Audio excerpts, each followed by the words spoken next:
Las opiniones y comentarios expresados en el siguiente espacio son exclusiva potestad de quienes lo emiten. Esta empresa televisora exime su responsabilidad o participación en los mismos. ¿Qué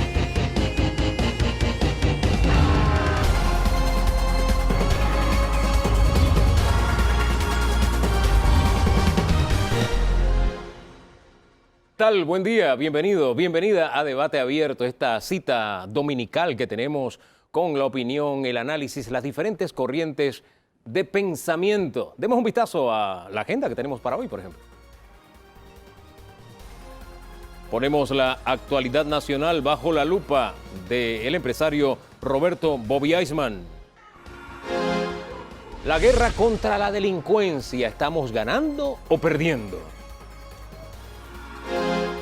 Reiniciarán las clases semipresenciales este año, tendremos que esperar más. Tenemos dos corrientes de pensamiento hoy. Cuentas claras, chocolate espeso.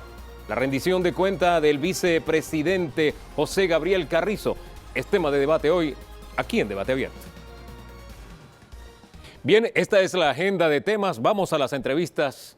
Sin más dilación, Roberto Bobby Eisman nos acompaña, él es empresario. Bienvenido, don Bobby. Gusto en estar aquí otra vez, Hugo. Extrañando la hamaca el día de hoy, ¿no? Exactamente. Gracias por esa deferencia de acompañarnos y conversar sobre el país, la realidad y mirar a futuro, ¿no? Un poco la situación actual. ¿Qué radiografía haría usted de la realidad, de la actualidad del país en este momento? Bueno, la actualidad del país no es buena. Obviamente estamos en proceso de terminar con el problema de salud pública tan tremendo que hemos tenido, pero que ha tenido el mundo entero. Pero políticamente también creo que estamos en una situación delicada.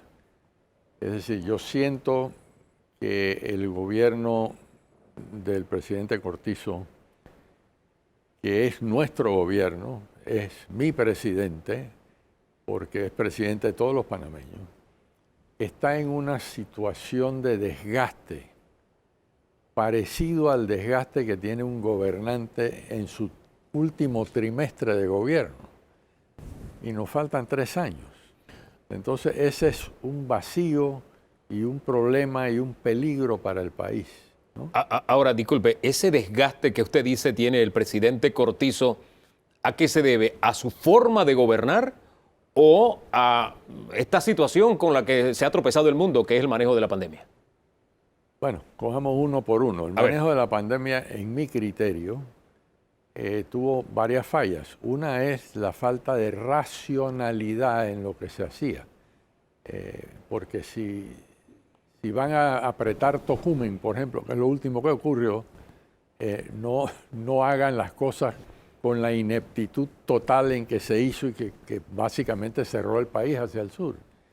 Y coger extranjeros presos y llevarlos a un hotel cuando vienen con vacunas y vienen con toda clase de cosas porque nos dio la gana.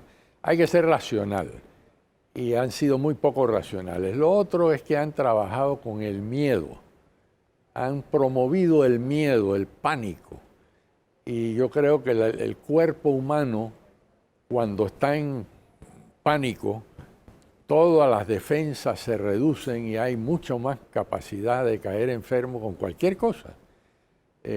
Podríamos haber sido racionales sin crear pánico, sin regañarnos a diario, sin decirnos que éramos los responsables de lo que estaba ocurriendo, cuando sí había gente que estaba fallando, pero era la minoría de gente, no era la gran mayoría estaba cumpliendo con todo lo que había que cumplir. Siguiendo su patrón, yo quiero hablar del tema pandemia y el manejo un poquito más adelante, pero me quedo con su diagnóstico del desgaste, porque plantear que el gobierno está desgastado como si estuviera en el último trimestre de su administración es un síntoma grave. Así ¿A lo qué veo. se debe esta situación de desgaste? Bueno, primero que nada, el presidente nos ha desilusionado en el sentido de su ejercicio de liderazgo.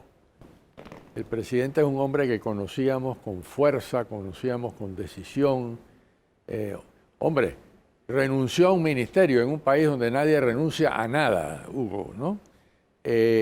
o sea, se le conocía como un hombre de criterios sólidos, etcétera, y al sentarse en la silla presidencial, como que lo delegó todo y desapareció del panorama.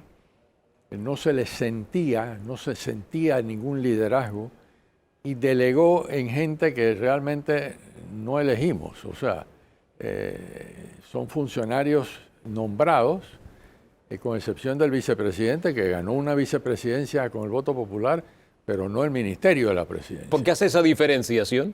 Porque la forma que se han organizado todas las cosas, la llave está en el ministerio de la presidencia, en una persona que perdió la confianza pública.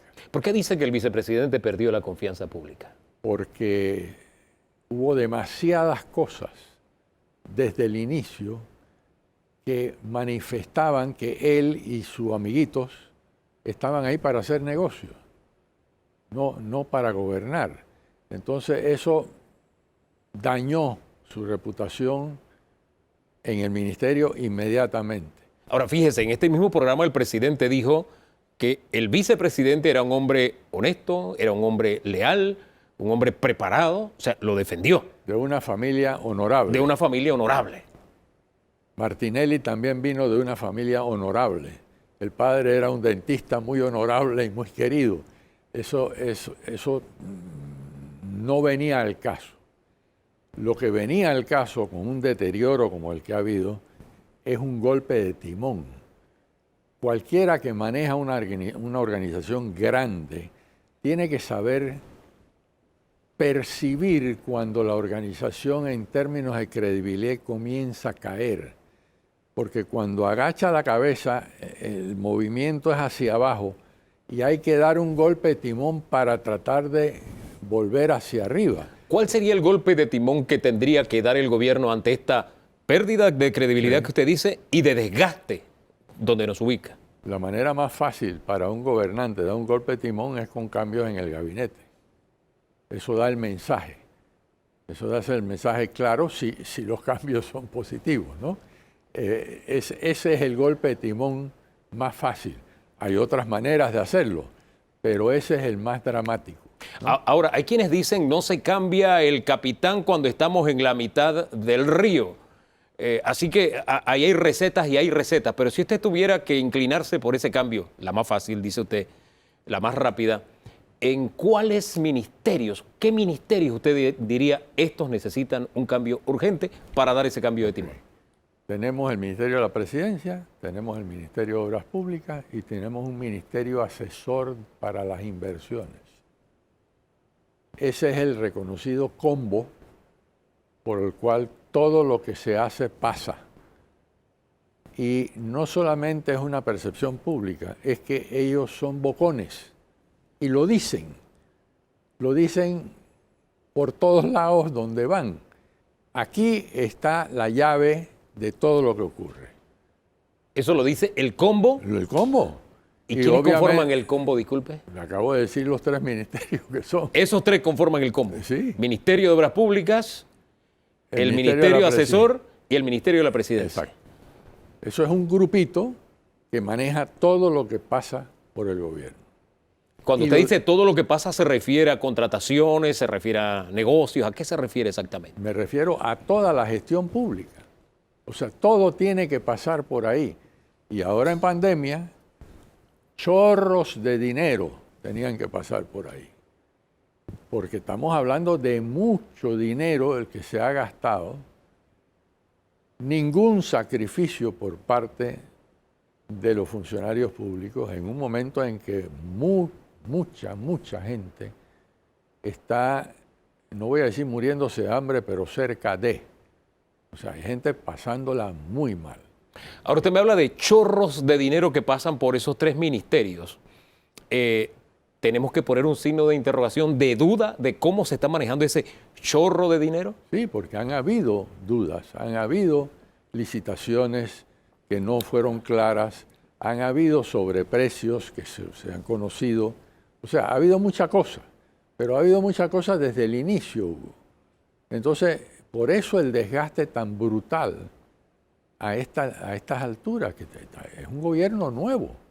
¿no? Oiga, no hemos llegado ni a la mitad del camino, por eso le he escarbado un poco más su pensamiento en este tema. Ahora, esa es la primera medida para dar un giro de timón. Dice usted que otras son a largo plazo. ¿Cuáles podrían ser esas otras medidas? Bueno, dentro de todo el funcionamiento del Estado ha habido, por razones de la pandemia, mucha irracionalidad, pero mucha ineptitud, mucha falta, yo no sé falta de qué es, pero a todos los niveles se siente ineptitud, cosas que se hacen sin programar, sin pensarlas.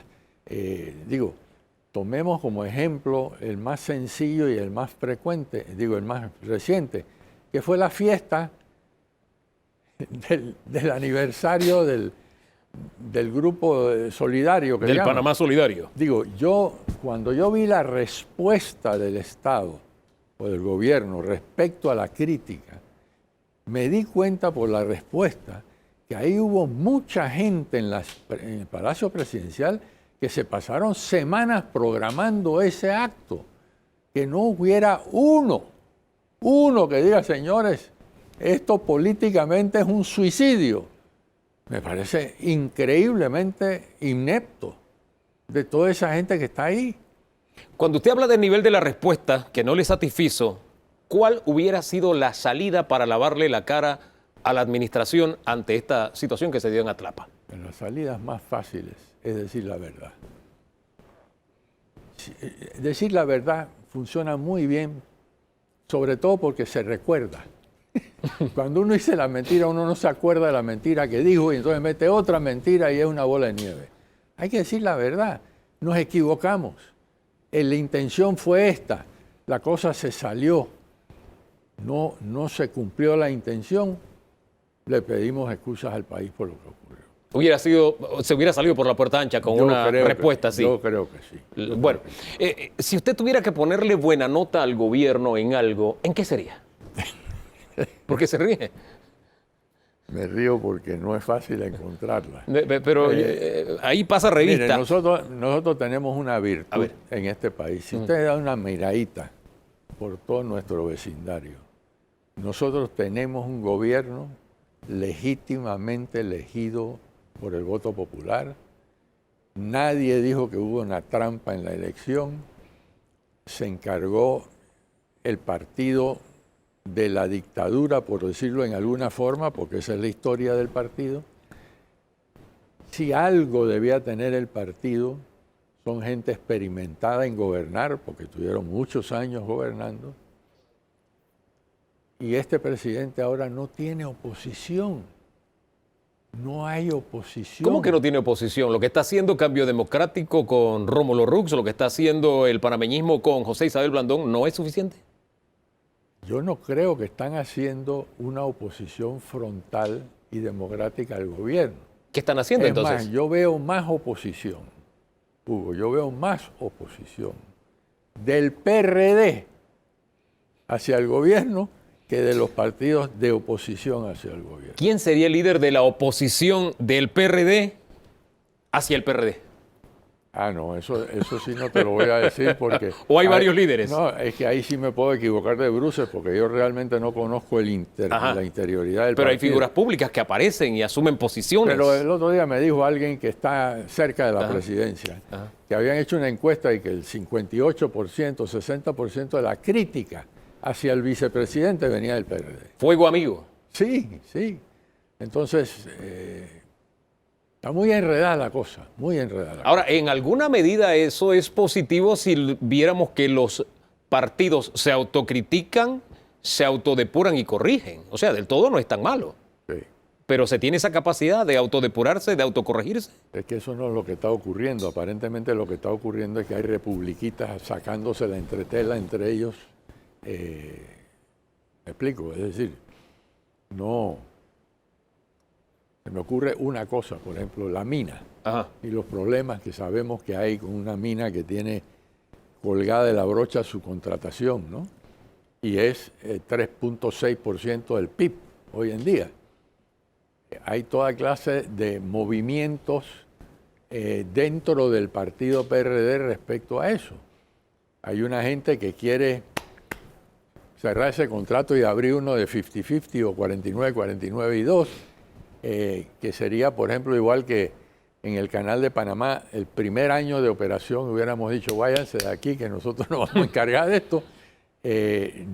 Por el otro lado, hay cierta gente que tiene conflictos de intereses, porque familiarmente han estado involucrados en el negocio de minas, y entonces hay todo un enredo ahí, que si yo fuera el presidente de la mina estaría muy preocupado por la... ¿Seguridad jurídica? ¿Por el futuro? Eso. Ahora, más allá de las republiquitas o peleas a lo interno del PRD, pugilatos que se pueden dar, ¿qué es lo más conveniente para el país en ese tema, por ejemplo, en el tema mina? Lo más conveniente para el país sería un grupo de gente que tenga fe pública, que sea representativa de grupos varios y que le dé seriedad a lo que obviamente tiene que ser una negociación con la mina, pero no solo mirando la mina esta, sino mirando la industria minera del país, que ahí estamos hablando de lo que puede ocurrir económicamente en este país en los próximos 100 años. ¿El mismo principio aplicaría para Panama Ports, por ejemplo, que también es otro de los temas? Sí, pero ahí en Panama Ports es un poquito distinto porque Panama Ports, como ciudadano comercial de la República, no ha sido correcto. ¿Cuál sería la salida entonces en ese tema? Hay también que renegociar, pero hay que renegociar poniendo sobre la mesa la posibilidad de una licitación internacional nueva. ¿Qué beneficio nos traería eso de ubicar una licitación internacional nueva? Bueno, que habría muchos otros interesados de mucho músculo y obviamente la contratación sería mucho más beneficiosa para el país. Ahora, Panama Ports dice, yo he cumplido, lo ha dicho Contraloría, yo me he ajustado al contrato que tengo con el Estado panameño. ¿Dónde queda la seguridad jurídica? Yo no soy experto en eso, pero yo sí sé que el país necesita un puerto en Cocolí. Y ese puerto no se ha podido hacer porque Panama Ports tiene no sé cuántas demandas en la Corte Suprema paralizando la competitividad de la República de Panamá. O sea, no estamos hablando de un negocito, estamos hablando de los puertos, que es, ¿sabes?, lo más importante que tiene la economía nuestra. Doy un paso atrás y vuelvo al tema del liderazgo de la oposición y del papel que está jugando. Si tuviéramos que decir, esta es la oposición, este es el líder de la oposición, ¿dónde ubica usted esa figura? Bueno, el que mayor oposición está haciendo todos los días aquí se llama Lombana, que está tratando de crear un partido nuevo, ¿no? Está en el proceso de un partido nuevo, que estoy bastante seguro que lo va a lograr. Pero si tú escuchas los discursos, el discurso de Lombana es más de oposición que cualquiera de los demás. Por supuesto que está en los inicios de su proceso, tuvo un resultado sorprendente en las últimas elecciones como candidato independiente, así que hay ahí una esperanza, ¿no? Pero todavía es muy temprano para estar mirando qué va a pasar de aquí al 24. Ahora bien, así como usted ha dicho que el gobierno necesita dar un giro de timón urgente, poniendo a la oposición, según su radiografía, en esas condiciones en que está, ¿también necesitaría un giro de timón urgente?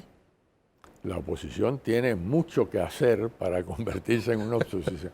Digo, está muy debilitada, obviamente, y bastante desgastada, porque los líderes de los otros partidos no llegaron ahí ayer. O sea, uno estuvo muy metido en el gobierno de Martinelli y tuvo que estar mirando para otro lado. Es un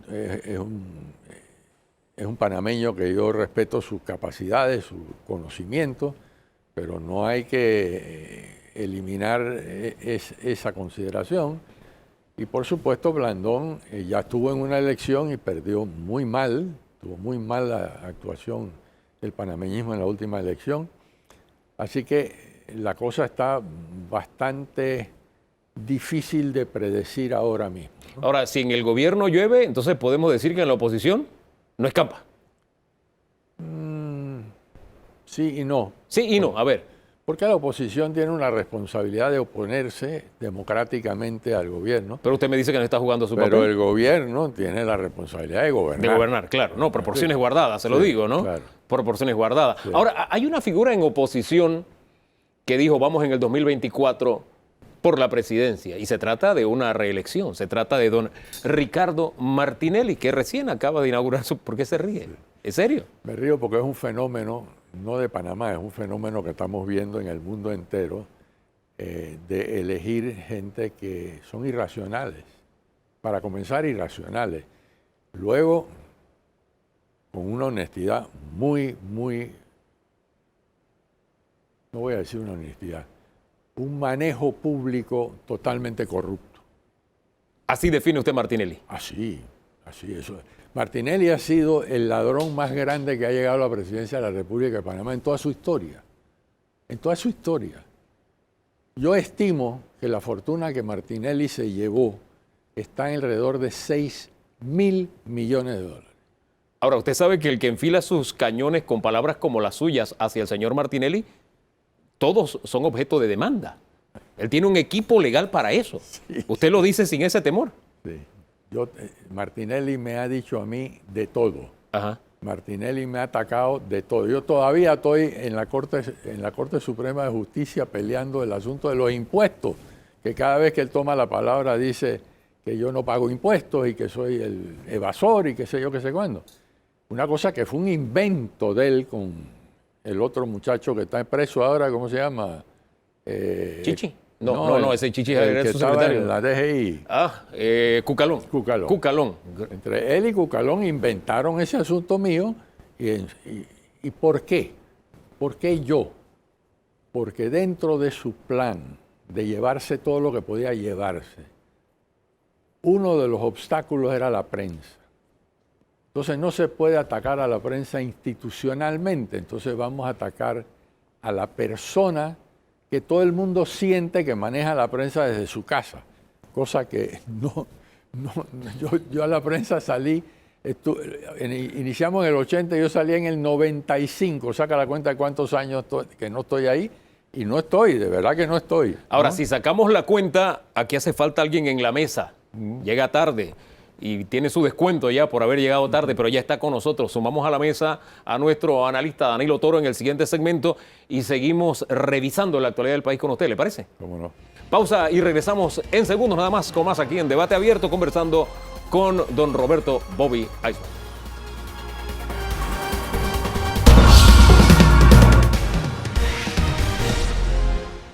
Ahora, ciertamente... Estamos de regreso en Debate Abierto. Ya ven, se acaba de sumar don Danilo Toro, nuestro analista, que ya tiene su descuento. ¿Ah? Don Danilo, porque hemos estado hablando aquí de disciplina y de hacer las cosas bien, así que el ejemplo entra por casa. Bueno, como yo soy disciplinado y trato de hacerla bien, tengo que entrar por donde debo entrar, ¿no? Así es. Y tome usted la palabra para que se gane el pan con el sudor de su lengua y su pensamiento. Que siempre es así. Siempre es así, siempre es así. Adelante. Don Bobby, usted hizo un señalamiento que a mí me llamó la atención. Y es el hecho de que el PRD representa la principal oposición que el gobierno de Laurentino Cortizo tiene. Yo tengo que coincidir con usted, pero tengo que a la vez aprovechar para hacerle una pregunta sobre esto, sobre la perspectiva de la estabilidad gubernamental cuando su propia base política es la que más lo agrede. Y lo agrede de dos formas. Lo agrede de manera directa porque descalifica la gestión que hace algún funcionario del gobierno central o de las instituciones descentralizadas, porque he escuchado descalificaciones muy duras del PRD en la Asamblea con respecto a funcionarios de alto rango, ministros o directores de instituciones descentralizadas. Pero no es tanto, como que si no fuera suficiente eso, la pregunta es, ¿qué estabilidad le ve usted al gobierno cuando buena parte del discurso lacerante, el discurso agresivo contra el gobierno que viene del PRD, no solamente viene de esa perspectiva, sino que viene sobre políticas públicas muy instituidas en el país? Estamos hablando de actores que han determinado la suerte de este país, como el Centro Financiero Internacional, como la actividad marítima, como la educación particular. O sea, estos golpes sistemáticamente dados ya desde el entorno del partido político, ¿qué le avisan a la estabilidad del gobierno de Laurentino Cortizo? Bueno, le complican todavía más, Danilo, todo lo que hemos venido conversando. Es decir, el gobierno necesita tener una base sólida política, por lo menos en su propio partido, ¿no? Siempre hay oposición que hay que afrontar, pero que está muy débil, eso también lo hemos comentado. Pero el hecho de que no, bueno, la Asamblea es otro ejemplo, ¿no? En la Asamblea, a las políticas públicas del gobierno PRD le entran a golpes un día sí, un día no. Atacan a la banca, que es uno de los niños bonitos que tiene la economía panameña. Yo viví la época en que habían 3 bancos en Panamá. El Banco Nacional, el Citibank y el Chase. Y yo estaba comenzando mi vida profesional. Esos 3 banqueros almorzaban toda la semana. Y si tú te peleabas con uno, te peleabas con los 3 y te quedabas sin financiamiento. O sea, no había para dónde más coger. Hoy en día, tú sabes, te disgustas con un banco y le dices voy cruzo la calle y hay otro listo para apañarte si eres un cliente razonablemente sólido para un crédito. Golpear a la banca panameña en la forma que lo están haciendo no tiene mayor sentido más que destructivo. Entonces, un gobernante se sienta en la poltrona de la presidencia y ve a la gente de su propio partido haciendo esto. Ahora veo que están citando al ministro de Turismo, la industria que más va a demorar en su recuperación, la industria que está en el suelo, pero lo citan para preguntarle por qué Copa tiene exclusividad en el aeropuerto. Primero que nada, Copa no tiene ninguna exclusividad en un aeropuerto donde hay no sé cuántas líneas aéreas que llegaban. Falta ver qué va a ocurrir ahora. Pero esa es la línea bandera del país. Olvídense de que es de mota. Yo quisiera que hubieran 40 motas en Panamá, 50 motas en Panamá, porque ha puesto la línea bandera del país de número 1 en el mundo en términos de productividad, en términos de utilidad. Las otras líneas están haciendo así, Copa está haciendo así en los peores momentos. O sea, es incomprensible. Pero lo que está faltando es el liderazgo presidencial. Si hubiera un liderazgo presidencial reconocido, visible, que se sienta, yo creo que muchas de esas cosas no ocurren. Pero no lo hay. Ahora, en toda la gama de acciones gubernamentales, obviamente la pandemia dejó un campo lleno de desgaste. Ejercer el poder en cualquier momento, como sin pandemia, desgasta, pero esta pandemia ha sido asfixiantemente desgastadora.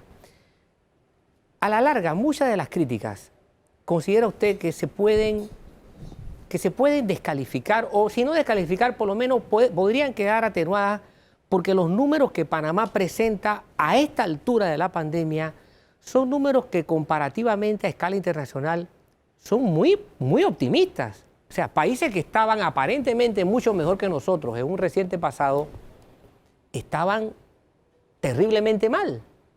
Perdón, estaban tremendamente bien. Y hoy día están terriblemente mal. Sí. Y me refiero a países como Uruguay, como Chile, como Cuba, la misma Colombia tenía números proporcionalmente comparados con Panamá, porque en absoluto ellos son 50 millones y nosotros somos el 10%, 5 nada más. Pero todo esto no le da un hálito, algo de decir, bueno, en esto le doy un voto de confianza o un voto de esperanza al gobierno. No, y le voy a decir por qué no.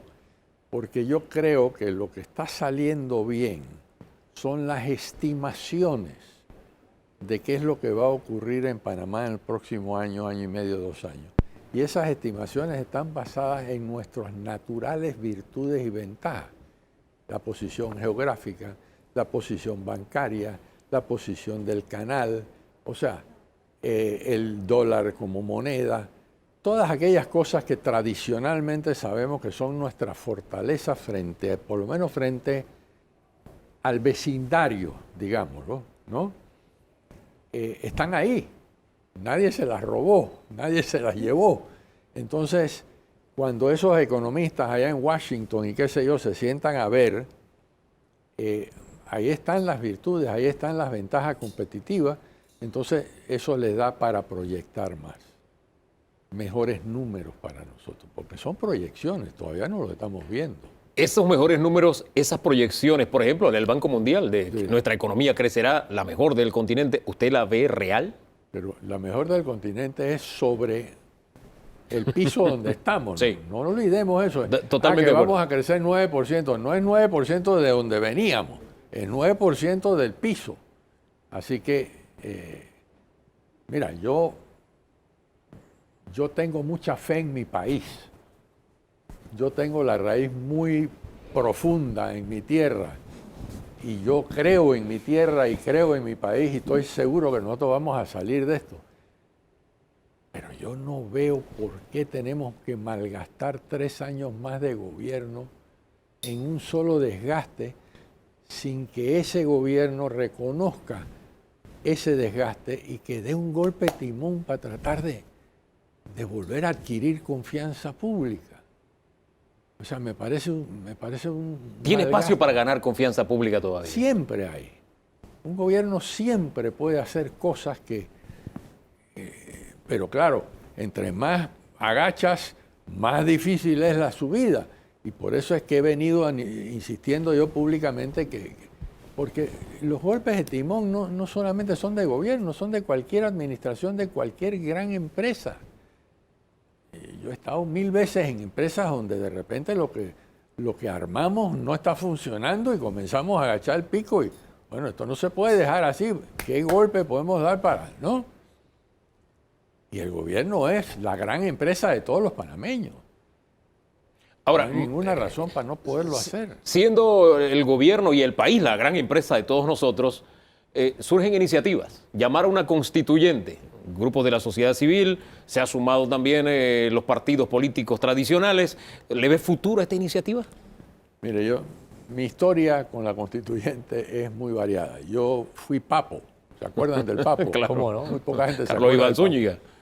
El papo nació constituyentista. Sí. Así es. ¿Por qué? Porque estábamos tratando de salir de una dictadura militar y obviamente la constituyente era lo que queríamos que sustituyera aquello.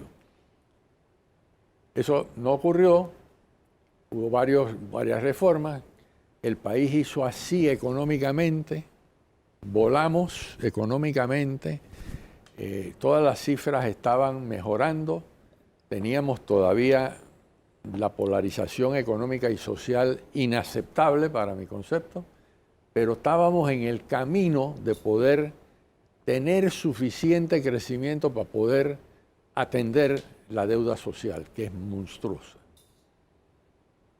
Entonces, yo bajé mis ánimos con la constituyente, porque no hay duda que uno de los riesgos es que paraliza la cosa económica, paraliza la inversión nueva, porque el empresario dice, déjame ver qué va a salir de ahí antes de tirarme al charco.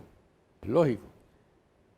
Pero hoy soy constituyente del todo, porque si hay un momento para tomarse ese riesgo es ahora porque estamos en el piso.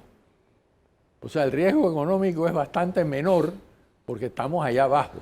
Entonces yo creo que en los próximos año y medio, 2 años, este es el momento para tomarse el riesgo económico. Los liderazgos que han convocado, que son disímiles esos liderazgos, ¿llevarán a buen puerto esta iniciativa de constituyente? Yo siento que sí, porque son suficientes. O sea, se va haciendo como un consenso. Incluso me decía alguien del PRD el otro día que el PRD tiene una resolución firmada de constituyente del Congreso General. Yo no sé qué van a hacer con esa resolución. Yo no sé si va a ser a favor o en contra. Pero yo voy sintiendo que más y más gente se suma. Y lo que yo veo más importante en este momento es que el país necesita una esperanza y necesita la ciudadanía activarse. En contrapartida de esa constituyente, el gobierno plantea el diálogo por el Bicentenario, cerrando brechas. ¿Lo ve como una alternativa? Lo veo como un complemento. Fíjese lo que voy a decir. Primero que nada, eso se organizó de una forma genial, de abajo para arriba, ¿no? Las ideas vienen de abajo de la ciudadanía. Está bien manejado porque la gente que lo está manejando lo está haciendo bien y sabe cómo se hace eso. Asumiendo que el gobierno de Cortizo no cumpla nada de lo que al final se dé, que es una posibilidad, aunque él se ha comprometido a ejecutar lo que salga, asumiendo que no haga nada, tenemos un gran consenso nacional sobre muchos temas importantes en la mesa acordados. Y ese es un activo. Es un activo tremendo para el país. Y es una de las formas en que la ciudadanía se siente que está participando. A propósito de participación, hay otro diálogo también andando. Bueno, o por lo menos está convocado. El de la Caja de Seguro Social. La velocidad de curso de este diálogo, la mecánica. ¿Usted le ve presente y futuro? ¿Saldrá algo de este diálogo? Yo creo que el diálogo es vital. La Caja de Seguro Social no es el problema de la Caja de Seguro Social, el problema del país. O sea, cuando la Caja de Seguro Social llega a la crisis que está anunciada ya, el país tiene un problema, pero un problema serio.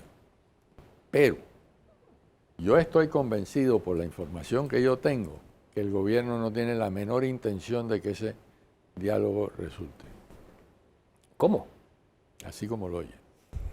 El propio gobierno no tiene interés en que el diálogo funcione. El propio gobierno no tiene la menor intención de que eso fructifique. ¿Y qué ganaría el gobierno? Tenernos entretenidos y patear la lata para adelante, que es lo que han hecho todos los otros gobiernos anteriores. Don Danilo. Don Bobby, el escenario que usted nos pinta es el de un Panamá perdido en el bosque, es un Panamá que no tiene luces. Vamos a ver un poco más allá de ese bosque que tenemos ahorita enfrente. Acaban de tener elecciones Ecuador, Perú, Bolivia. Y resultados como el que se plantea en Perú dejan ver que en política siempre se puede estar peor. Es decir, uno puede decir en economía se tocamos fondo, uno lo puede decir en deporte tocamos fondo, uno lo puede decir en muchos, pero en política fondo no hay y siempre se puede estar peor. Yo he llegado a esa conclusión y así lo he planteado. Si las elecciones panameñas llegan a la vuelta de los próximos 3 años y medio, con el presente que tenemos, ¿qué alternativas ve usted? Primero debo decir que a mi edad estoy convencido de lo que acabas de decir, que siempre puede ser peor. Siempre puede ser peor. El fondo ese yo no lo conozco, ¿no? Así que comienzo por ahí. Yeah. Conversábamos antes de que hay una figura nueva que está haciendo partido, que tuvo Así es. Una actuación bastante sorprendente en la última elección como candidato independiente. Y todavía es temprano porque hay tantos problemas que atender, que ponernos a pensar en una cosa que arranca con negativismo no es lo propio en este momento. Yo creo que hay que dejar que las cosas fluyan. El propio gobierno no sabe por dónde va su próxima campaña. Obviamente pareciera ser que Nito Cortizo quiere que su vicepresidente sea secretario general del partido y luego sea candidato, y yo creo que por esa misma razón tiene oposición dentro del partido.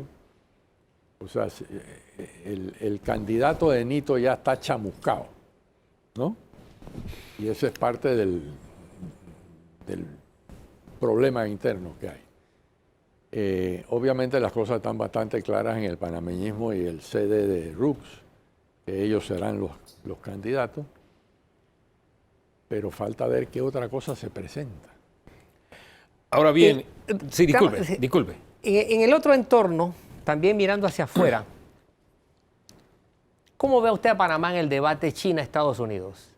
Llegamos a un acuerdo con Estados Unidos que nos permitió echar mano de nuestro principal recurso económico, el Canal de Panamá, y de ahí pues las relaciones con Estados Unidos se han mantenido increciendo hasta que una administración dijo, bueno, hay que mirar a China, y el enamoramiento con China llegó a un nivel significativamente llamativo. ¿Estamos en una disyuntiva? ¿Hay una descalificación de China con respecto a Estados Unidos o de Estados Unidos con respecto a China en la que Panamá se encuentra comprometido? Yo creo que la batahola China-Estados Unidos es una batahola matrimonial. O sea, eso se va a arreglar porque le conviene a ambas partes que se arregle. Esa es una lucha de elefantes donde nosotros tenemos poca participación. Lo que sí te quiero decir es que, bueno, a Varela lo vamos a recordar por una sola cosa, la apertura en China. Ese va a ser el sello, futuro que le espera. El sello del gobierno de Varela es ese, ¿no? Yo tengo gran confianza en las habilidades que tiene nuestro sector político para negociar con grandes poderes. Lo hemos comprobado bastante. Esas habilidades yo no creo que van a ser menos con China. Y el hecho de que tengamos relaciones con los dos nos da cierta fuerza de balance como país, ¿no? Cuando China no existía, el tío Sam estaba solo. Y estar solo pueden empujar más allá de lo que deben. Ahora tienen un balance que les preocupa y es bueno que estén preocupados. Es para beneficio nuestro como país que sientan ese balance. En todo, Danilo, menos cuando nuestros políticos se sientan con un militar gringo del otro lado de la mesa. No me explique por qué, no me explico por qué de repente la columna vertebral se hace una guamasa. Y nada más que saben hacer así, a todo lo que les digan. Y yo tuve algunas experiencias en esos pocos meses que yo tuve en el gobierno de Mireya Moscoso, donde ella me pidió que yo atendiera a algún funcionario gringo, donde yo les dije no. Pero no le dije no porque me da la gana, le dije no por esto y esto y esto y esto y esto. Ustedes son el poder de the rule of law. ¿Cómo van a sugerirle a un país como el nuestro que ignore la ley fundamental de la República, que es la Constitución? You can't do that. Así que la respuesta es no. ¿Cómo se acogían esas respuestas? Se ponían bravos, pero a los 30 días se les olvidó la bravura y quedaron tranquilos. A mí me llegaron a proponer cosas como esta, un Visiting Forces Agreement. Digo, ¿esa vaina qué es? Me dice, bueno, eso es que cuando los militares nuestros pasan por Panamá, pueden caminar por las calles de Panamá uniformados y armados. Digo, ustedes no leen su historia. Nosotros acabamos de salir de las bases militares. ¿Cómo se les ocurre que pueda haber un presidente panameño que apruebe esa vaina? Entonces le hago lo del rule of law, ya pues. Do you know who you're talking to? Yes, I know who I'm talking to. ¿Falta esa caracterización actualmente en Panamá? Pero no hay, sí. Porque vamos directo para una remilitarización con todas estas vainas que estamos viendo. Ya no sé ni cómo se llaman, porque tienen nombrecitos raros para engañarlo a uno, para que no piense que es una base y qué sé yo. El Croán. Ese. O sea, ¿qué necesidad hay de eso? Nosotros somos un país amigo de los Estados Unidos. Nosotros vamos a cooperar con todo lo que tenga que ver con drogas, con toda esa vaina. Pero ¿por qué tenemos que poner a nuestra soberanía en la mesa? Disculpe que le vuelva a otros temas. Realmente estamos pasados de tiempo, pero la conversa está sabrosa, por lo menos para mí. Pero tengo aquí en el tintero caso de Brecht, la vista fiscal ya está en manos del órgano judicial. Futuro que usted le ve brevemente. Bueno, ya está en manos del sector judicial. Y les quiero recordar una cosa. Quien puso esa denuncia penal fue Alvin Widen. No fue nadie de ningún gobierno. Esa es la que se está llevando de vista fiscal ahora. Ahora tenemos que esperar que el sistema judicial, contra toda predicción, se salga con una cosa positiva. ¿Usted espera eso? ¿Ve esa posibilidad en el horizonte? Yo tengo que esperar eso, porque por amor de Dios, o sea, no podemos seguir con una impunidad absoluta y total, porque eso es un cáncer que nos está corroyendo la República. Ahora bien, a propósito de esperar, el señor Ricardo Martinelli, me suenan las respuestas fuertes que usted dio respecto a el ciudadano Martinelli. ¿Usted lo ve más cerca de la presidencia o usted lo ve más cerca de los tribunales enfrentando la justicia? Yo lo veo muriendo en la cárcel. Cerramos así. Gracias. Gracias, don Roberto Aisman, por dejar la comodidad de su hamaca y hacer algo histórico. Usted es el primer invitado que tenemos en más de un año aquí en Debate Abierto, en estudio, a propósito. Así que gracias. Gracias. Gracias a usted por esa deferencia. Ponga en balance la entrevista, por favor. Con este cierre no hay que hacer mucho balance. Don Bobby Aisman, como siempre, de pluma dura y de opiniones contundentes, nos presenta un panorama preocupante, lleno de preguntas que llevan hacia un grado de alerta máxima para el país, alerta máxima, de acuerdo a las apreciaciones del señor Roberto Aisman. Y aquí algo relevante es que los actores los ubica con unos grados de responsabilidad ineludibles, ya sean de oposición o de gobierno. No se salva ninguno. Sin embargo, más que rescato, resalto su optimismo. Y dijo esta expresión. A lo largo de la entrevista, esta me llamó mucho la atención. Siempre hay tiempo para que el gobierno levante. Del giro de timón, dice don Bobby Aisman. Tenemos que hacer una pausa, en segundos regresamos con más aquí en Debate Abierto. El director de la policía nos acompaña, Gabriel Medina, pero será en segundos nada más. Siga con nosotros.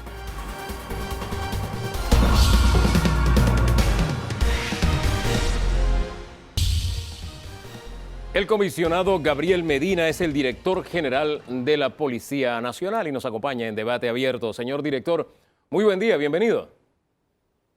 Muy buen día, distinguido Hugo. Gracias por la oportunidad de dirigirnos a toda nuestra comunidad. Creo que una de las noticias más impactantes y que nos da pie a hablar un poco de la estrategia que tendrá la policía durante su jefatura es lo que pasó hace ya algunas semanas con una de las bandas más conocidas en Panamá, Bagdad. Primero, el hecho más relevante. Había un oficial de la fuerza pública que formaba parte de ello. La pregunta es, ¿este es el síntoma solamente de una enfermedad mayor o es una casualidad que haya un policía en una banda? Bien, muchas gracias por la pregunta, Hugo. Tenemos que iniciar mencionando que la institución, su institución policial, está conformada por hombres y mujeres profesionales que tienen un compromiso y ese compromiso se refleja en la integridad que debemos nosotros portar, porque en ella se fortalece y descansa la confianza del ciudadano y la credibilidad de ellos en nosotros. Este hecho que lamentablemente se dio es un hecho que representa una conducta muy puntual dentro de los 20,000 miembros de la institución que somos. es una conducta que no descartamos pueda seguir presentándose, porque recuerde algo, estamos conformados como una institución, pero ante todo no somos perfectos, somos seres humanos, y dentro de esa cualidad hay riesgos en donde no podemos descartar que puedan haber personas que en algún momento incurran en este tipo de errores. Sin embargo, el compromiso de toda una institución es precisamente honrar ese lema que Dios y la patria a través del mandato legal nos exige, que es proteger y servir a la ciudadanía. Fíjese Así que no comencé descartar. comencé con esa pregunta y me gusta su respuesta de que no se puede descartar, porque yo no cubro noticias policivas ni de Crónica Roja, pero hay colegas especializados y le comentan a uno al oído, mira, ahí cogieron un pececito, hay peces más grandes. Esas versiones que corren, ¿en qué medida usted le da credibilidad o no? Mire, nosotros como servidores públicos y como hombres de uniforme, con honor, con principios, con vocación, hacemos honor a la transparencia. Y precisamente parte de ese caso, como de otros conocidos que en los últimos días se han dado, es precisamente volcando y haciendo énfasis en esa responsabilidad que tenemos como institución de ir depurando. Son acciones que institucionalmente nosotros estamos tomando día a día y que todos como institución estamos comprometidos en mantener. Vuelvo y recalco, en la integridad descansa la credibilidad y confianza en su institución policial. Solamente eso nos lleva a todos a ser garantes de esa lucha permanente contra malas actuaciones que no van a tener cabida, en la cual no seremos tolerantes y en la cual quien usurpe y trate de manchar ese uniforme sagrado tendrá sus consecuencias. Fíjese que aquí hay un mensaje en dos vías. En una vía hacia el policía que está haciendo las cosas bien, pero también el mensaje al policía que está haciendo las cosas mal. Gracias a Dios, el primer grupo es mayor, el que está haciendo las cosas bien. De alguna forma, estas medidas le sirven de inspiración a seguir haciendo las cosas de manera correcta, cumpliendo su trabajo. Pero usted hablaba de depuración. En ese proceso de depuración, ¿nos puede dar un balance de cuántos policías al año, por ejemplo, son sometidos a procesos y cuáles son las faltas más comunes que cometen? Sí, mire, recuerda que nosotros como institución somos tenemos dentro de nuestra organización estructuras que precisamente están creadas para garantizar esa integridad que hablamos. Tenemos un régimen de disciplina férreo que se conjuga con organismos de investigación interno nuestro que precisamente se encargan de llevar a cabo todo tipo de actuación irregular que sea puesta en conocimiento, ya sea por alguna queja de algún ciudadano o por informaciones nuestras que se generen internamente y que pues exigen un proceso de investigación. En lo que va del año, completando ya más del primer trimestre, llevamos alrededor de 22 destituciones que se han dado. La mayor parte de las faltas administrativas que se han juzgado ha sido por denigrar el buen nombre de la institución, específicamente esa. También se han dado algunos por otro tipo de faltas importantes, abusar de su cargo con civiles, consumir drogas prohibidas, en fin, faltas a procedimientos establecidos. Son conductas que conllevan una sanción ejemplar y que no solamente hablamos de destituciones, que es la sanción mayor, claro, sino en muchos casos cuando incurren en actividad delictiva, pues sabemos las consecuencias que implica, que es precisamente la pérdida de su libertad. Ahora bien, en uno de los casos que usted menciona... 198, ¿sí? En este año llevamos 198 expedientes que la Dirección de Responsabilidad Profesional está desarrollando, de las cuales esas 22 instituciones son parte de ese resultado. Es un proceso continuo de investigación que se da y que seguramente termina en consecuencias ya sea de sanciones internas o de la sanción máxima, que es la destitución que conlleva la desvinculación de la institución. Hay un renglón que me interesa mucho, porque incluso esta semana circuló un video en redes de unos supuestos policías fumando, ¿no? Sí. Fumando sustancias ilícitas. Este tipo de casos, ¿cómo lo maneja la policía? Porque podríamos estar ante un problema, sí, de consumo de sustancias, pero también un problema de salud. ¿Cómo funcionan estos temas en la policía? Primero le aclaro que el video al que se refiere es un video de vieja data, de más de 4 años. Sin embargo, esas unidades en su momento fueron destituidas. Ante este tipo de conducta específica que usted nos señala, el reglamento nuestro es estricto. Toda persona que sea practicada una prueba de dopaje, en estos 2 últimos meses llevamos más de 2.500 pruebas de dopaje que se hacen aleatoriamente a nivel nacional, de las cuales han arrojado 18 funcionarios con consumo de droga. Esos 18 funcionarios son sometidos al proceso disciplinario y seguramente serán destituidos. ¿Cuándo no son destituidos? Cuando alguno de estos funcionarios solicita ayuda porque reconoce un problema de adicción o de consumo y que bajo estas condiciones son referidos a programas de tratamiento. Sin embargo, dentro del proceso nuestro de fiscalización permanente, todas aquellas pruebas que se hagan aleatoriamente y que resulten positivas, automáticamente conlleva el proceso disciplinario que seguramente los va a desvincular de la institución. Aquí el mensaje entonces es: la unidad que tiene problemas tiene que dar el paso antes de ser sorprendido, porque si es sorprendido no hay vuelta de hoja. Pero en el tema procesos continuos, bueno, por cuestión de edad se da la jubilación, salida de unidades y entrada de sangre nueva, y siempre ha habido una especie de déficit. ¿Cómo andamos en eso de los policías que salen de la fila versus los nuevos? ¿Tenemos suficientes ciudadanos interesados en ejercer la profesión? ¿Cuál es el balance?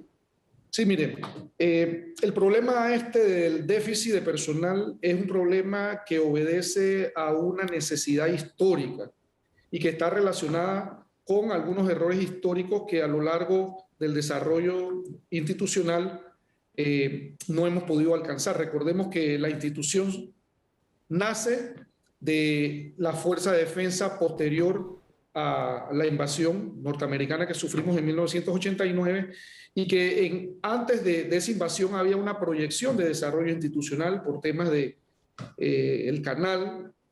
Sin embargo, posterior con la fundación de nuestra institución actual, esa necesidad fue creciendo al extremo de que obligó que en 1998 ya tuviésemos nuestra escuela de oficiales y que a partir de ese momento la oficialidad pues se generara localmente. Sin embargo, mantenemos los vínculos con agencias y academias extranjeras porque es parte de la relación de colaboración que existe entre nuestras instituciones. Dentro de ese proceso inicial que se da en la década del 90, se dan promociones masivas, constantes. Recordemos que el proceso de formación estaba abocado a 3-4 meses, hoy día de 10 meses, casi prácticamente el año, y que en esos primeros años las promociones por la necesidad eran bastante numerosas. Claro. Hoy día enfrentamos la realidad de que están ya tuvimos la primera jubilación, Génesis, que fue la primera promoción producto de la Academia de Policía, después del 90, en donde consecutivamente a ella van a venir promociones que son numerosas y que conlleva que la política de reclutamiento en nuestra institución sea intensificada. Hablaba de un error histórico porque lamentablemente no alcanzamos las proyecciones, no fuimos certeros en ellas y sobre todo la meta que debíamos haber cumplido para poder tener una compensación de lo que sale versus de lo que está entrando, más las nuevas necesidades del servicio, no se han cumplido. Teniendo todo ese Así mar que de fondo, tenemos sí, teniendo todo ese mar, ese desafío. sí, teniendo ese mar de fondo, señor director, ¿cuál es el déficit en este momento? Es decir, ¿cuántos están saliendo por año? ¿Cuántos están entrando? Bueno, como le mencioné, inician las promociones del 90, que representan algunas promociones hasta 1000 unidades que se generaron en ellas. Sin embargo, las proyecciones que tenemos nosotros actualmente en la academia tienen que ser fortalecidas. Nosotros actualmente tenemos 2 promociones que entre ambas están alrededor de las 500, 600 unidades y que pues requiere que esa política sea incentivada, fortalecida. Es parte de los desafíos y de los retos que tenemos en estos momentos para suplir no solamente el déficit, sino también las nuevas necesidades. En esta transición histórica de la que usted habló, don Danilo Toro tuvo mucha experiencia y conoce muy bien. Así que sé que algo de eso de seguro tiene en el tintero para preguntarle, señor director. Buen día, señor director. Bien, tengo un par de preguntitas.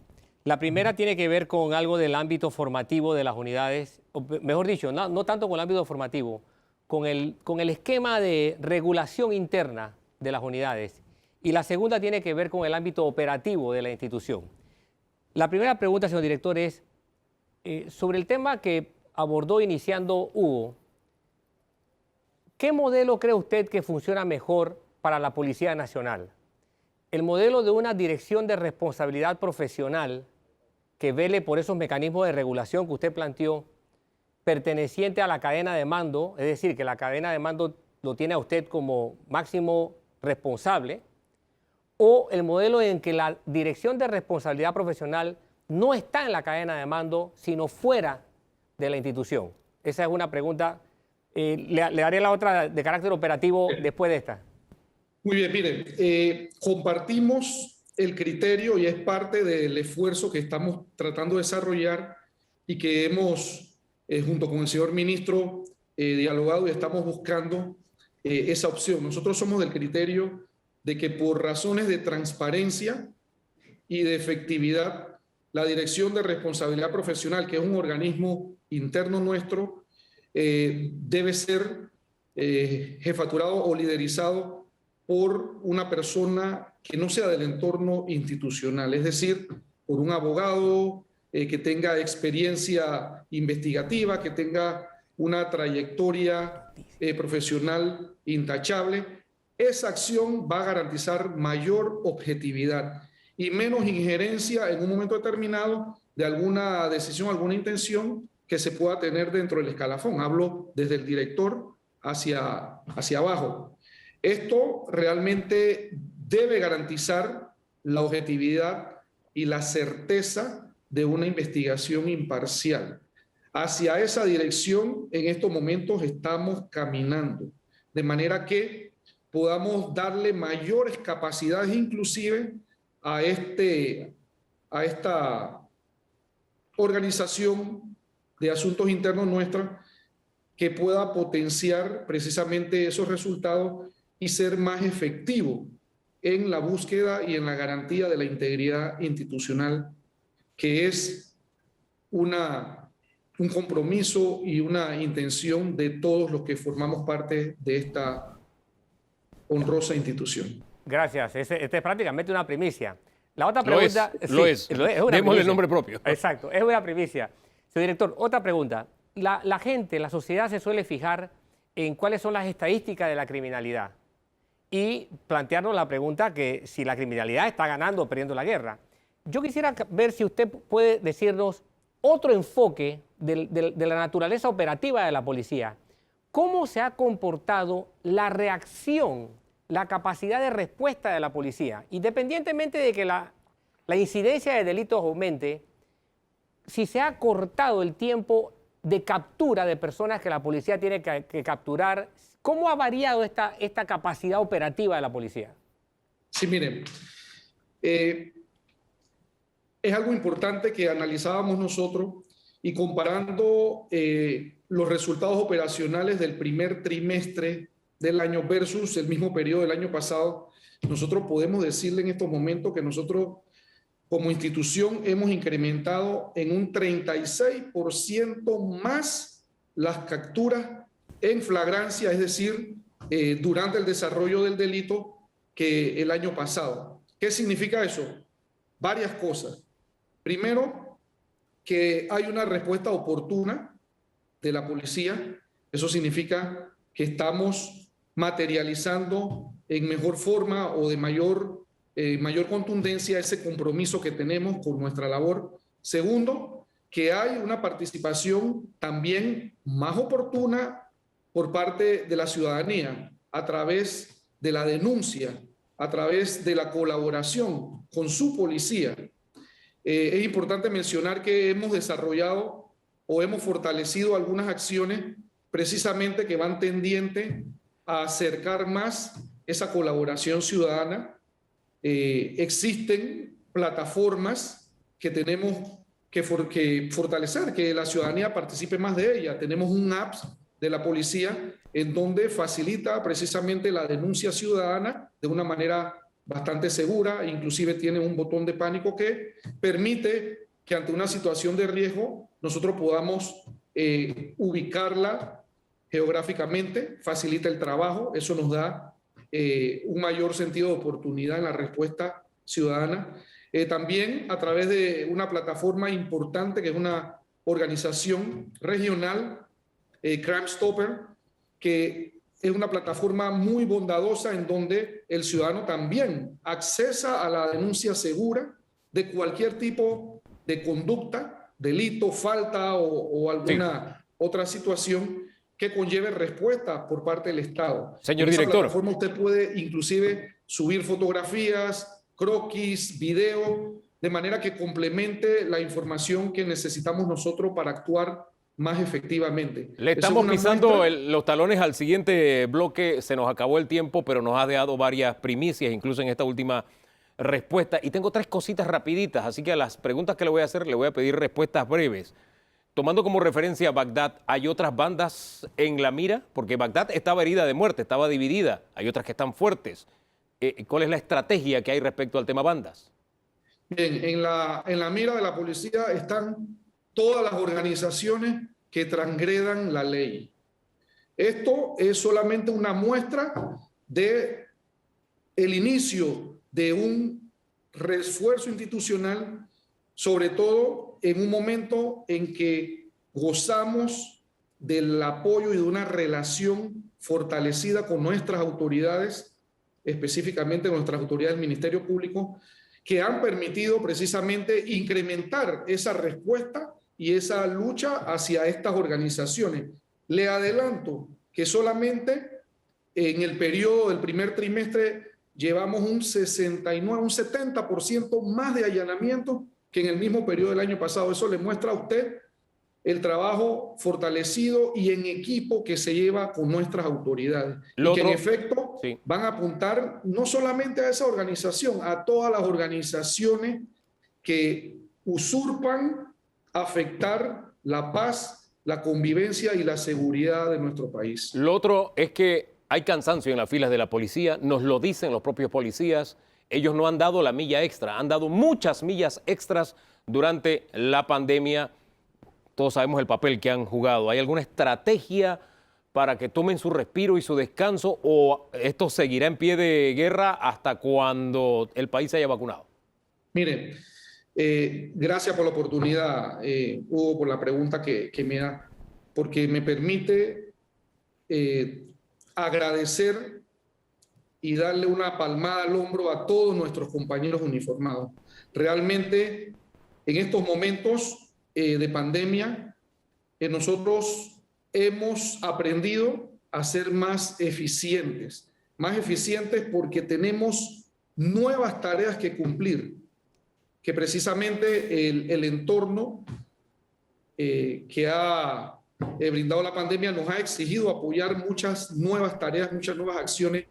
Eso conlleva un mayor sacrificio de nuestro personal, un mayor sacrificio que no ha desfallecido y que prueba con las cifras, las pocas cifras que le he mencionado y que hay todavía muchas más, ese grado de compromiso, ese grado de sacrificio que representa la carrera policial. Y sobre todo, quisiera aprovechar para felicitarlos y agradecerles en el marco del aniversario del Día de Policía, que en esta semana pues estuvimos celebrando. Así es. Oye, entonces, ¿alguna estrategia? Porque tengo entendido que suspendieron vacaciones, doblan turnos muchos, etcétera. ¿Hay alguna esperanza en el camino? ¿Hay alguna estrategia? Sí, claro que sí. Nosotros, dentro del manejo de nuestra política de recursos humanos, pues tenemos que ir retomando muchas actividades, sobre todo ir en su momento normalizando el periodo de vacaciones, dando el descanso debido, reevaluando nuestros esquemas operativos, que definitivamente parte de las características y de las cualidades que conlleva nuestra profesión es el sacrificio por la patria, el sacrificio precisamente que conlleva el darle esa seguridad y esa protección al ciudadano. Sin embargo, tenemos el compromiso y la responsabilidad de velar por el bienestar de nuestras unidades, y dentro de ese marco nosotros vamos a estar llevando a cabo, implementando algunas acciones que permitan en alguna medida paliar no solamente las necesidades del servicio, sino también las capacidades que debe conllevar nuestros compañeros, nuestras unidades policiales. Y una más, porque le dije que eran 3, y por favor breve. Tengo entendido que se ha roto récords en el tema de incautación de drogas iniciando este año. Pónganos al tanto de lo más reciente en cifras. Sí. El año pasado se incautaron alrededor de 18,5 toneladas de droga en todo el año 2020. Nosotros al día de hoy llevamos 13,7 toneladas de droga. Significa que estamos a menos de 4 toneladas de alcanzar las cifras totales del año pasado. Dejemos las cosas hasta ahí. El productor nos está dando la oreja hace rato. Sí. Hemos actuado con muy poca disciplina nosotros, así que le agradecemos, señor director, toda la información que nos ha suministrado el día de hoy. Mucha primicia también hoy aquí en Debate Abierto. Que tenga buen día. El director de la policía, nuevo director de la policía, Gabriel Medina, aquí en Debate Abierto. Brevemente, don Darilo. Bueno, nos planteó varias primicias. La primera primicia es el nuevo modelo al que aspira la policía para su Dirección de Asuntos Internos, que es la Dirección de Responsabilidad Profesional. Que no es poca cosa. Que no es una herramienta importantísima para que la policía se mantenga permanentemente en vigilancia y saneamiento por sus propios mecanismos. Lo segundo que planteó y que llama la atención es el hecho de que el trabajo operativo de la policía comparativamente ha mejorado. Independientemente de que la criminalidad haya aumentado, la capacidad de captura de la policía mejoró en un 36% con respecto al mismo periodo del año pasado. Y un detalle adicional, 1,000 salen, solo 500 o 600 entran. Exacto. Eso plantea un déficit peligroso y que hay que atender con urgencia. Así es. Hay un desequilibrio entre lo que en sistema de computadora se le dice input y output.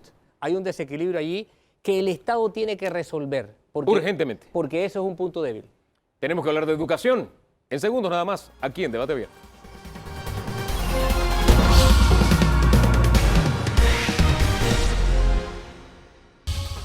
El reto que tenemos en materia educativa es grande. Las autoridades han presentado un cronograma de regreso a clases semipresenciales. Ya se han dado las reacciones por parte de los gremios magisteriales y vamos a analizar qué tan posible está en el horizonte, qué tan lejos, qué tan cerca está en el horizonte que regresemos a esas clases semipresenciales y después a las escuelas de lleno.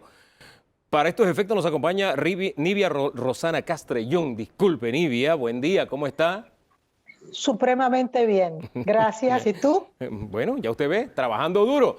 Y desde Veraguas nos acompaña el profesor Luis Sánchez. Bienvenido, profesor. Gracias, buenos días a todos.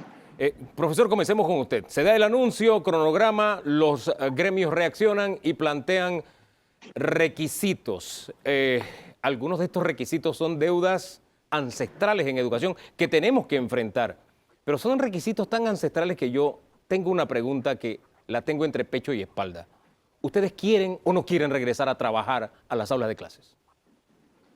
Bueno, ante que todo quisiéramos expresar que como organización magisterial, nosotros siempre hemos sido de la posición que el retorno a las aulas debe de darse.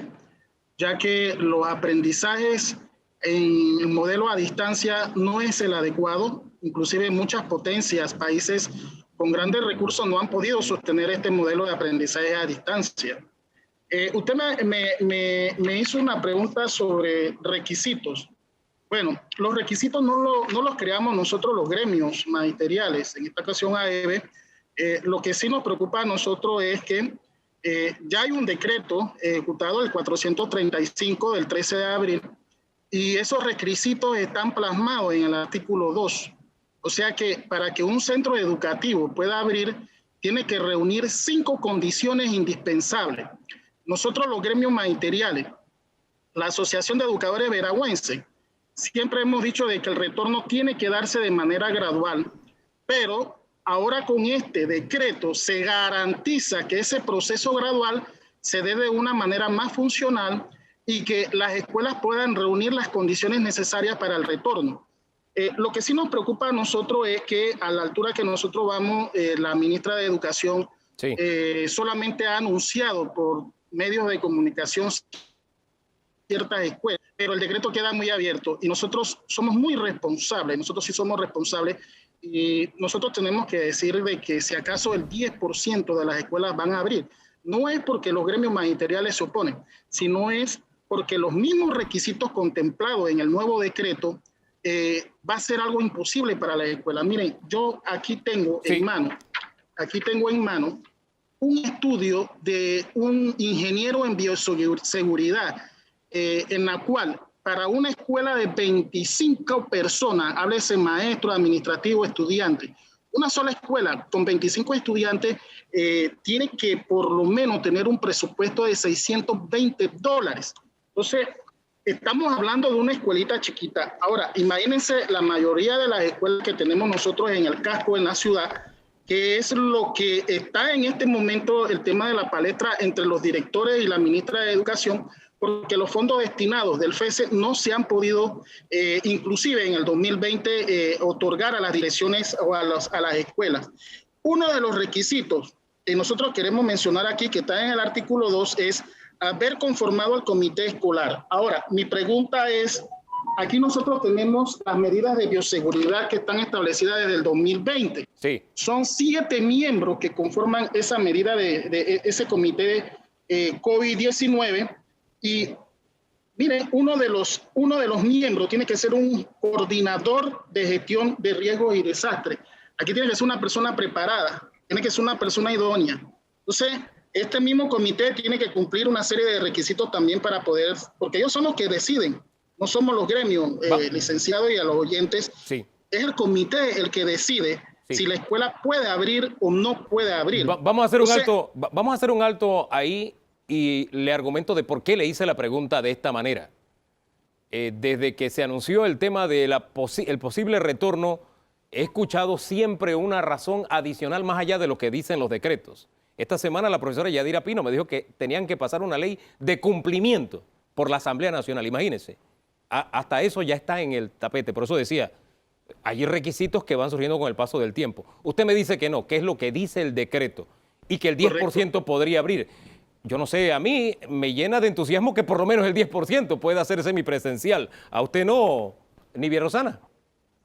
Bueno, antes que nada, qué bueno que estemos conversando sobre este tema, porque coincido totalmente con el profesor Sánchez que la mejor manera de lograr aprendizajes es a través de educación semipresencial o presencial, y eso ha sido probado.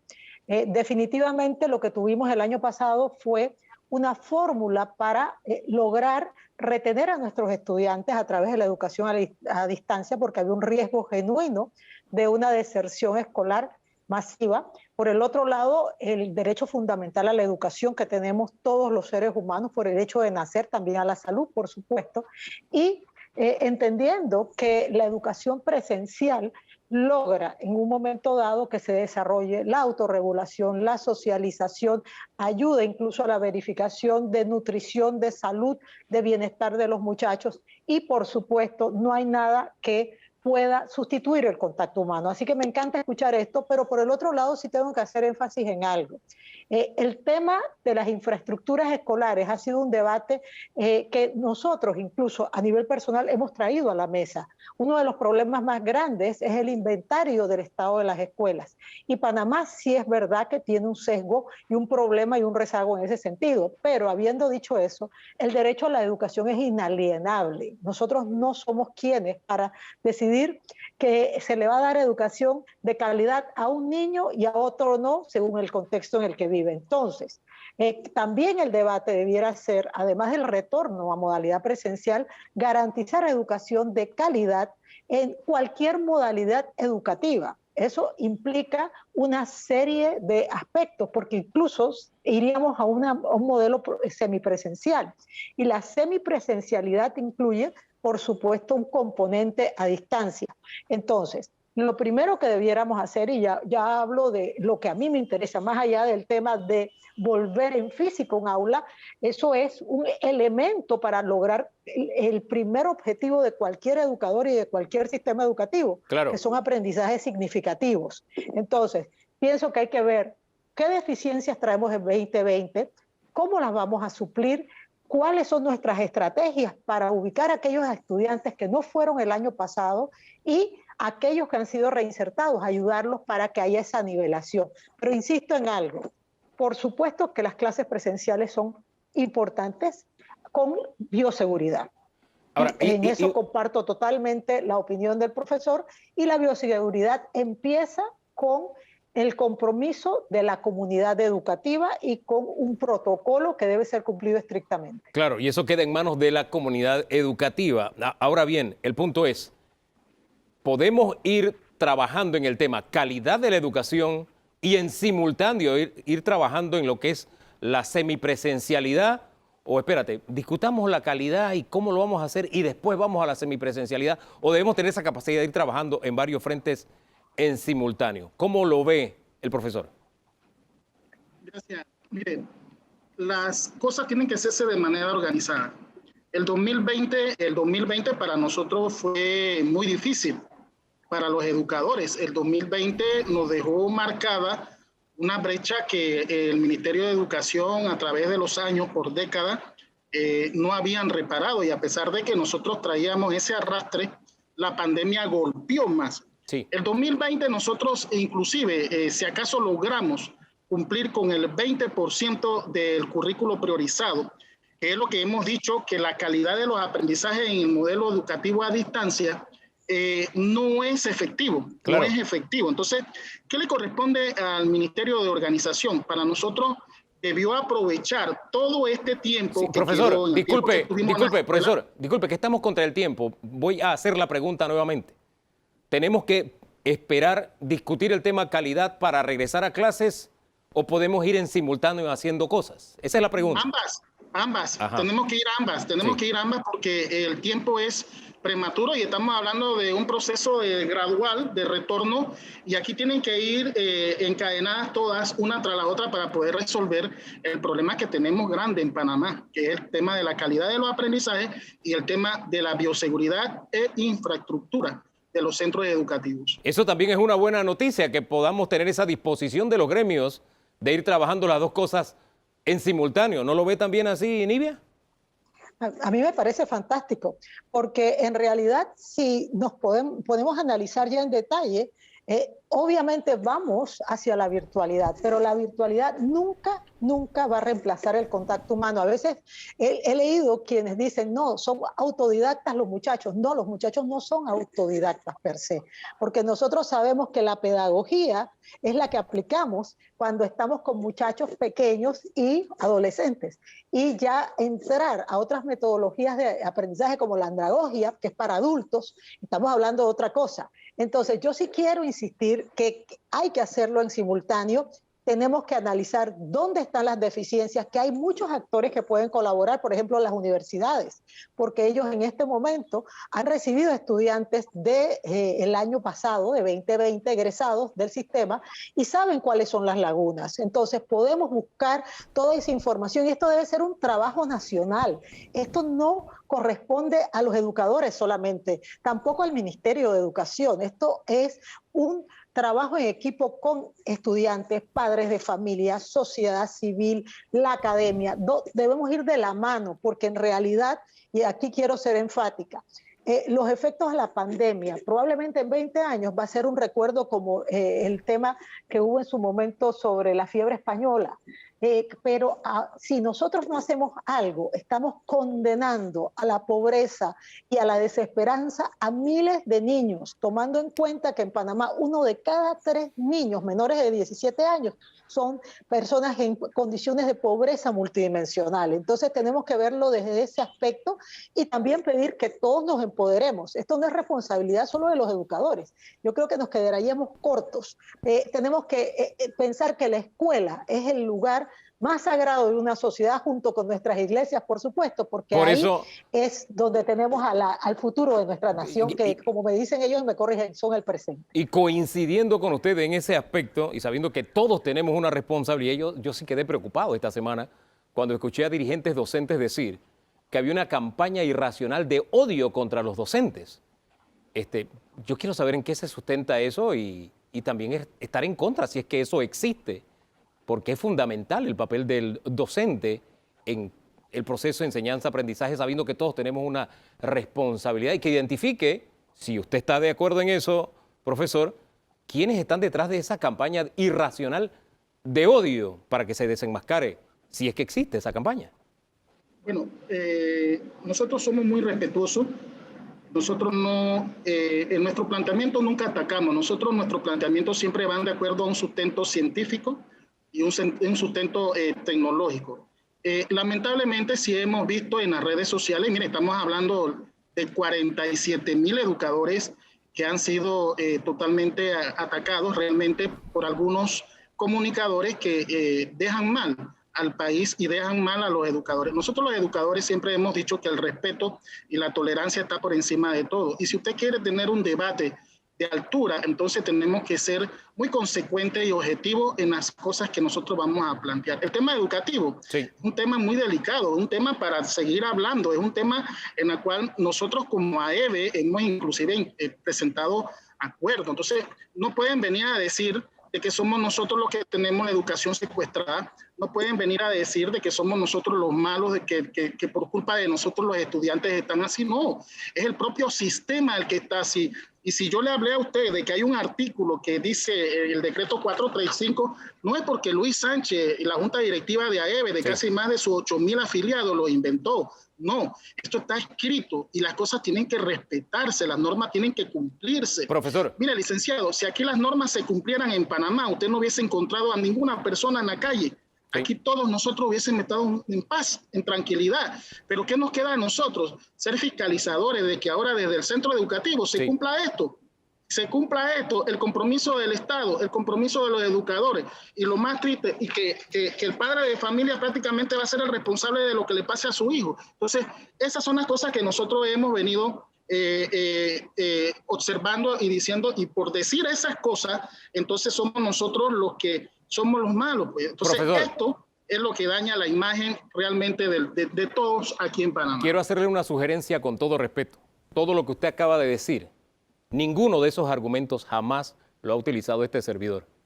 Y en las cuentas de los gremios aparece el nombre Hugo Famanía y aparece el de otros colegas que no usamos ese tipo de lenguaje y que siempre estamos en la trinchera en pro de la educación. Le sugiero con todo el respeto que usted se merece y que me tienen todos los docentes, que ese tipo de campaña que sí tienen porque aparece en las cuentas de los gremios, la suspendan. Por el respeto mutuo, yo creo que es mejor. ¿No le parece? Para aclarar, nosotros jamás hemos atacado de una manera o sacado algún flyer o lo que se diga. Nosotros jamás hemos atacado a nadie. Lo que sí es que están atacando.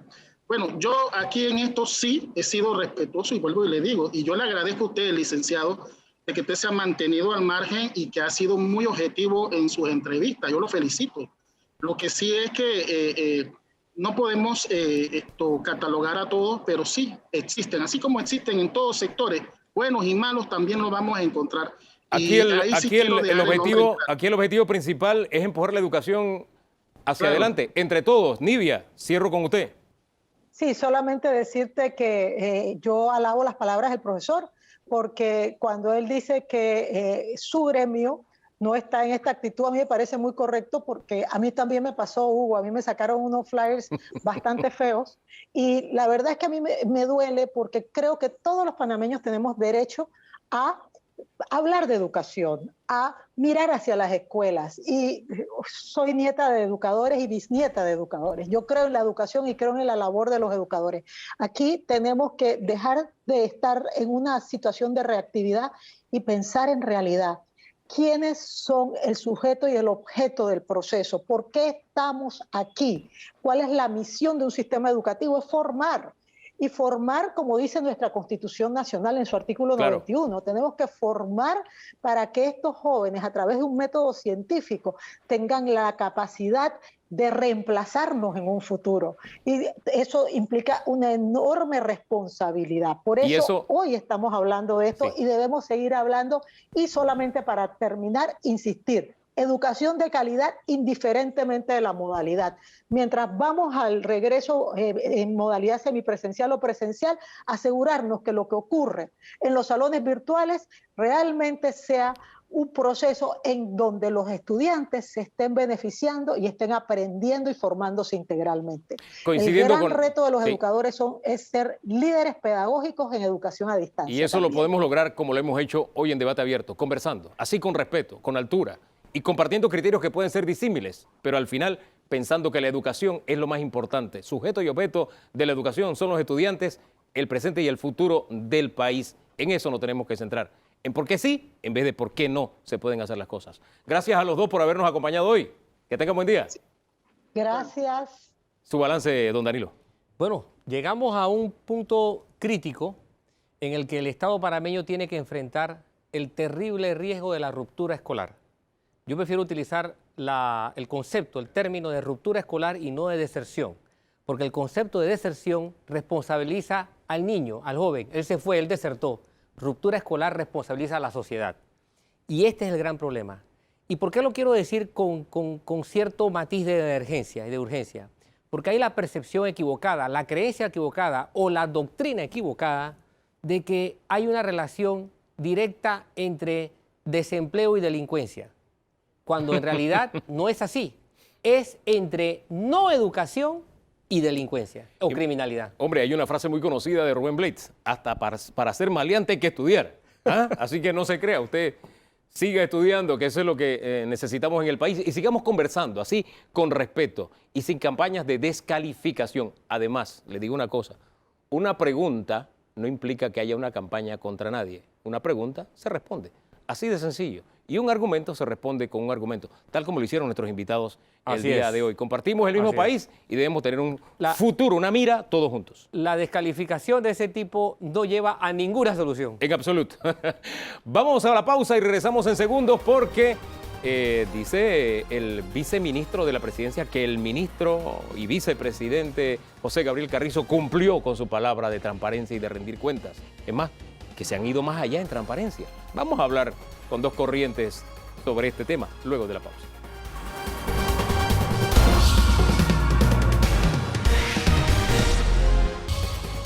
Un año de uso de recursos públicos en el manejo de pandemia fue el informe que dio el vicepresidente de la República, ministro de la Presidencia, José Gabriel Carrizo, a mediados de esta semana, y ha sido foco de debate. Lo hizo ante la Asamblea Nacional. Vamos a ponerlo en perspectiva. Tenemos dos corrientes de pensamiento. Sociedad civil, nos acompaña el jurista Gabriel Tribaldos y también nos acompaña un vocero de gobierno, don Rafael Mezquita. Buen día a los dos, bienvenidos. Buenos días. Don Gabriel, han pasado los días, de pronto ya usted ha leído con más calma el informe dado por el vicepresidente. ¿Cuál es su posición? ¿Ha habido transparencia? ¿Ha habido transparencia de más? ¿Se ha cumplido la palabra, como dijo el viceministro de la Presidencia? ¿O cuál es su posición al día de hoy? Muchas gracias por la invitación, Hugo.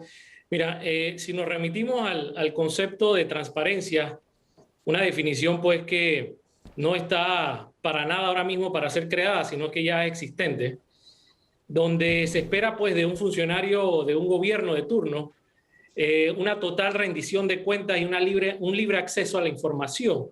Si nos basamos en esos principios, es decir, al concepto de transparencia, en lo absoluto se ha cumplido con ello. En lo absoluto. O sea, hemos escuchado que han habido informes, pero cuando tratas de escudriñar en esos llamados informes, y ahora abro y cierro comillas inmediatamente, son informes que no dicen nada en lo absoluto. Es decir, ¿qué esperaríamos de tales informes? Antes de saber qué esperan, eso que ha dicho es importante. Los informes no dicen nada, señor Mezquita. ¿Qué dice usted ese argumento?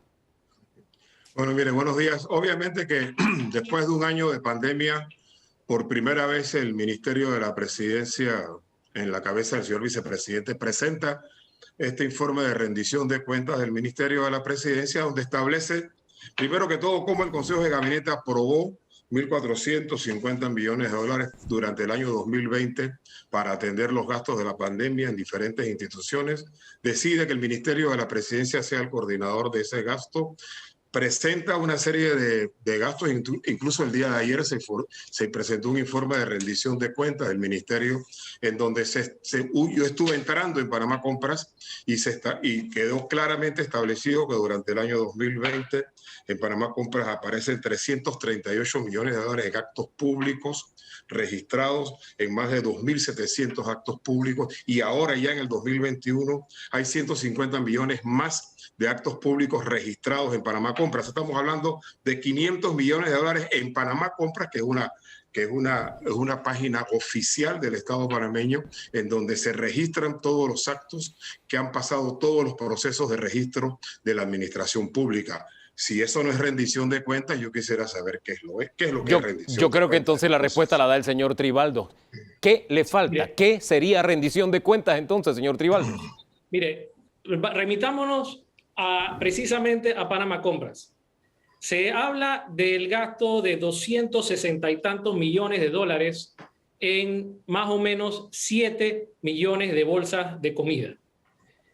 De eso, hasta hace pocas horas en Panamá Compras no salía ni el 10% de la información. Es decir, ¿qué sería lo necesario que debería aparecer en un informe de rendición de cuentas? Sería un desglose. ¿A quién le compraste? ¿Cuándo le compraste? ¿Cuál fue el precio? Eso hasta ahora, y muy bien menciona el señor Mezquita, fueron aproximadamente 1.400 millones de dólares. O sea, estamos hablando, si en el caso de que se haya actualizado Panamá Compras, y repito, hace pocas horas no aparecía mucho, tendríamos por lo menos ese desglose. No ha habido desglose en lo absoluto de en qué se han gastado tantos cientos de millones de dólares. No ha habido desglose de en qué se han gastado cientos de millones de dólares, dice el señor Tribaldo. En Panamá Compras desde marzo del 2020, por favor, entre y no esté hablando cosas que no sabe. Aparecen todas las compras día a día. Está el número en Panamá Compras, el proveedor, el monto, el representante legal del proveedor, está el RUC del proveedor, está el dígito verificador y está lo que se compró. Eso está desde marzo del 2020. Lo que pasa es que no entramos, nos da pereza, comenzamos a hablar cosas que no sabemos, pero sin embargo, y Panamá Compras tiene, nuevamente digo, registro desde marzo de 2020 hasta el día de hoy. Usted puede entrar ahí, compras de emergencia COVID, y se va a dar cuenta que hay más de 3.500 transacciones. Obviamente que no todas las transacciones han subido todavía, eso está en proceso porque hay muchas instituciones que tienen que ver con el manejo de esas transacciones. Sin embargo, también quiero recordarles que el Ministerio de la Presidencia contrató una empresa auditora que fue la que auditó los procesos que se siguen dando en el Ministerio de la Presidencia al respecto de las compras de emergencia, y esta empresa auditora le dijo al país: el Ministerio cumplió en forma razonable con todos los procesos procesos, pudimos constatar que el ministerio no realizó compras de equipos o insumos, bienes o servicios para uso o beneficio de otros ministerios o entidades. Y hay una serie de resultados de esta auditoría que son públicos, en donde una empresa auditora, no es la Contraloría, es una empresa auditora privada, hace un audito de todos los procedimientos, de todas las adquisiciones que se hicieron durante este año de pandemia, y está público y publicado el día de ayer en este mismo informe que apareció en todos los medios de comunicación, en donde establece los resultados de este audito de esta empresa auditora Señor Tribaldo. privada. Señor Tribaldo. Sí, mira, estamos muy lejos de saber en detalle por lo menos la mitad, para decir exageradamente la mitad de lo que no hemos gastado en esta pandemia a nivel discrecional, por instrucción de o por manejo o a través canalizado del Ministerio de la Presidencia de la República. Nosotros en Movín solicitamos la información al Ministerio de la Presidencia sobre el manejo de estos fondos, y lo que se nos contestó de manera escueta en 4 líneas,